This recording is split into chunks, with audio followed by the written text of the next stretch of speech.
I recently got a Model E from Electric Bike Company, and we'll cover the specs and quality of the bike later in the video, but I wanted to highlight the total experience you get when you order an Electric Bike Company product and a few insights into the company itself. Electric Bike Company has been building e-bikes right here in the US since 2014 and has earned a reputation for quality and customer satisfaction. The fact that you can get customizable e-bikes that are assembled right over in California is one of the biggest factors that separate them from the competition.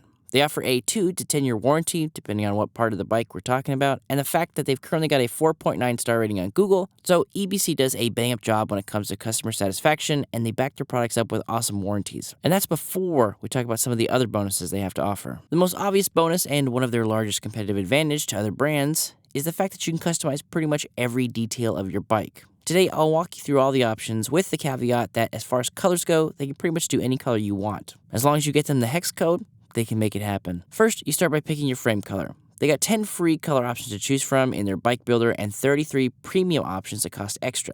I selected the Supernova color as seen on their Project Beautiful Model E, which isn't an option you can select here on the screen, but I really liked that Supernova color, so I wanted that on the bike. Next, you get to select your front fork options, straight fork or suspension fork. Take it from me, the $199 is worth the upgrade here to get the suspension. My Model E will be strictly for smooth bike paths, so I didn't go that route on this model, and it performs well, but I think on the next one I will go with the suspension fork. After that, you get to pick your front fork colors. You get the same color options as we did with our frames, 10 free and 33 premium options. Now, you get to decide if you want the chain guard or not. I have usually gotten them on the EBC bikes I've reviewed in the past, so I decided to go with it for this model. For wheel size, I went with the 24-inch, mainly because my wife is a bit shorter, and this means we can both ride it pretty comfortably. And of course, you gotta go tan sidewalls when given the chance. You can select between silver, red, or black rims. I went black for this build, and after seeing it in person, that was the right call. Then we get to the fenders. Here's the tip.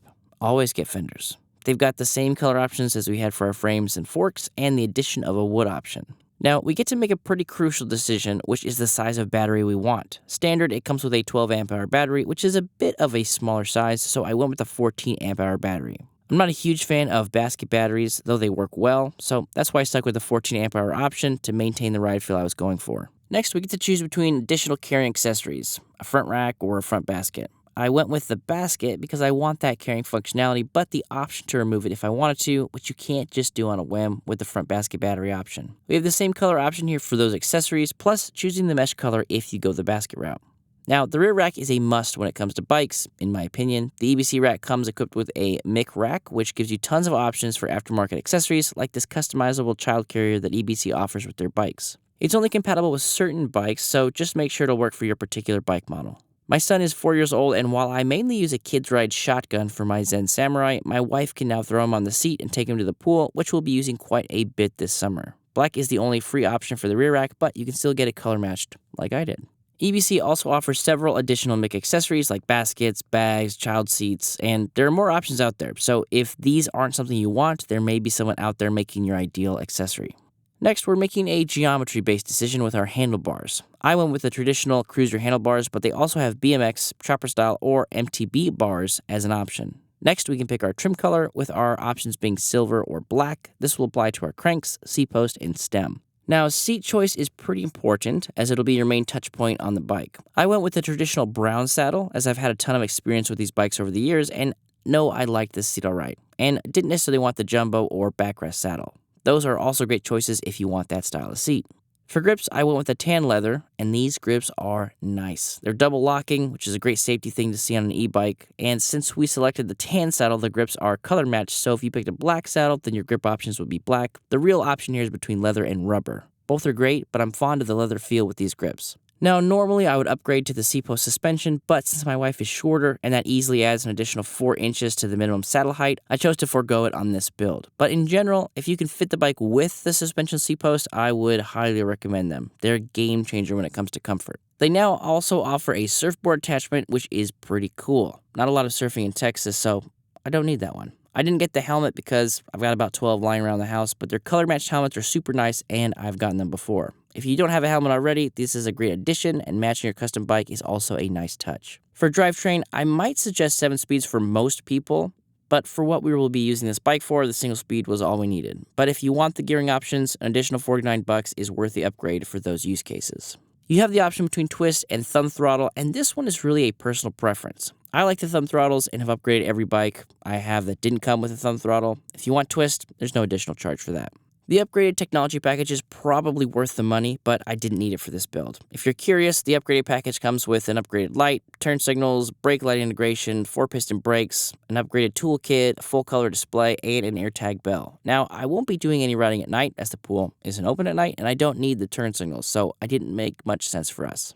The built-in rear light on the rack and the 2 smaller lights mounted on the seat stay are all pretty darn bright, so I don't have any safety concerns with these ones. I did get the alarm, because having a fob for a bike is just fun. Plus, knowing when we lock it up, if someone does mess with it, the whole neighborhood will know is a huge plus, because this thing is loud. The last choice I made was between torque and cadence. Now, I usually prefer torque, but since we went with a single-speed configuration, cadence makes a lot of sense. So, don't get it twisted, still a fan of torque sensors in general, but for this particular build and really contemplating the single-speed drivetrain, cadence made sense for us.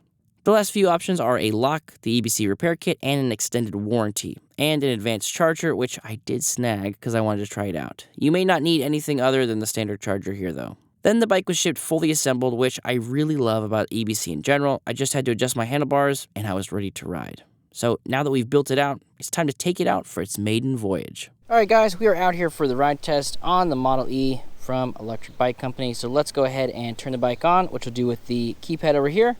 Press and hold that down. Now something to note, and if you are watching this video and you just got an Electric Bike Company bike, you might be kind of confused about. When you turn the bikes on, pedal assist is actually off. So to turn that on, you're just going to press and hold this down button. So instead of a walk mode, we've got our turning our pedal assist off. And when the pedal assist is on, you'll see that it is not showing anything because it says pedal assist off.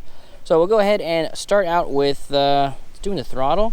So in 0, throttle doesn't work. Kind of a safety thing. If you got somebody hopping on the bike and they're testing out for the first time using the throttle, they might not be used to it. They might hit it and accidentally go. So you can put it in 0, let them get on, let them get comfortable. So that is pretty sweet. So we'll go ahead and put it into pedal assist level 1 and let's try that throttle.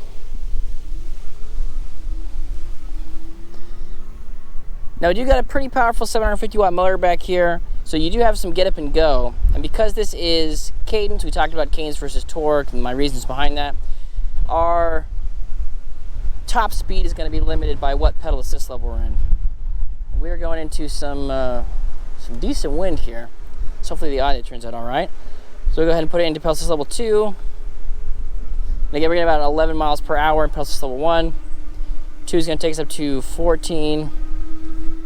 3 is going to take us up to 17. And 4 will take us up to 19.20 to 20. And then 5 is also going to keep us locked in at 20. Although our torque and our speed, so we'll go ahead and do a brake test here. Super easy to lock those brakes out. So because we're in pedal assist level 5, we're going to get a lot of torque. We're pulling about 780 watts, 800 watts, 833, 836, 840. Pulling about 850, getting to about 900 watts as far as what we're pulling here. So pulling a decent amount of watts over that nominal 750. Let's see, we'll go ahead and cross over here. And then we'll go ahead and do pedaling. Like I mentioned, this is a single speed, so we don't have any gears to go through. So there's 3 minutes to the review cutoff, kind of automatically. We'll go ahead and stop when we get out of the flat spot here. Again, super nice. These Bengal brakes that are on here are working really, really well. And just something to point out that I don't think I talked about yet, the way that they do their cable management here is it's pretty slick. You know, it's not like U-Free where there's pretty much no cables, but it does look pretty slick the way they have this set up. So let's go ahead and put it into pedal assist level 0, and let's test out what this feels like to pedal. Now also, I'm sitting down quite a bit, so my knees are pretty cramped. It's not the best pedal geometry for me, but got to get that good angle here for you guys. Really not bad to pedal just as a regular bike. And it is going to show us our miles per hour here, so I'm going about 8 miles per hour. This feels pretty comfortable if I was going to go for a cruise around the neighborhood. yeah, I think this is a pretty good cruising speed, about 8 miles per hour here. Let's go ahead and put it into pedal assist level 1. Now 1's gonna take us up to about 10 miles an hour or so. 2, let's see where 2 gets us.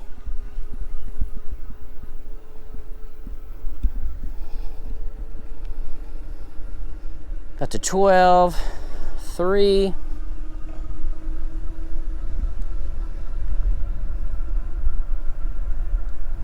About 16 or so, put it into 4. About 18, and then 5. Really get a lot more torque in 5. And that gets us up to that 20 miles per hour. Now I haven't messed around. Again, this is my maiden voyage with it. So I haven't messed around with jumping into the settings and seeing if we can unlock that speed. 750 watt motor, 48 volt system. Should be pretty capable of 28 mile per hour speeds as far as the specs go. Now let's see what this torque is in pedal assist level 5, up to 20. Pretty quick up to 20 if that's what you're after.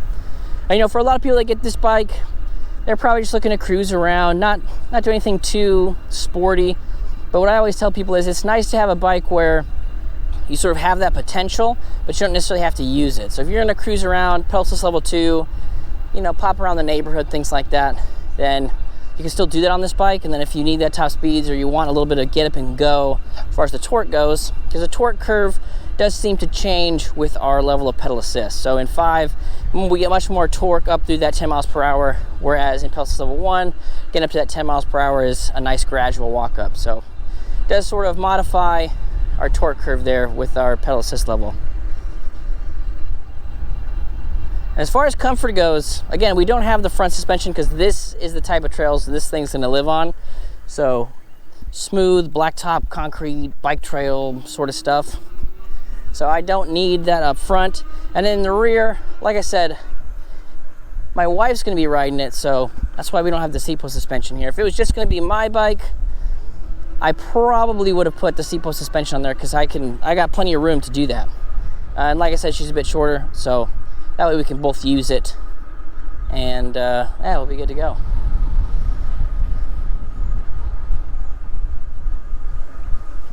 I mean, nice, easy cruising bike. I like the way that these particular grips are set up. Now, we had been on a beach cruiser recently that had some ergonomic grips. I really like the way ergonomic grips, because they kind of sit out here a little bit, and it kind of gives your palm something to rest on. With these, the way that the beach cruiser handlebars come back, and so if I was going to be locked onto it, you know, my wrists are kind of jacked like this. So that's not really the grip. The grip is more like a golf grip. But yeah, very comfortable. I'm very straight up and down. I mean, this is a very upright ride for me. And, you know, I could raise the seat up a little bit and still have some uprightness to it. Go ahead and do another brake test here real quick. Nice, easy controlled. And again, you don't want to pedal at all. Get the throttle over here. We just throttle around. Cruising.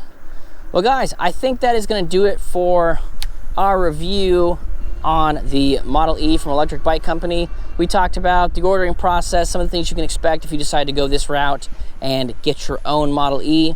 But if you guys have any questions about some of the specs, some of the things that, you know, are worth the upgrade, not worth the upgrade, just let me know down in the comments, guys. I love talking to you, and we'll catch you on the next one.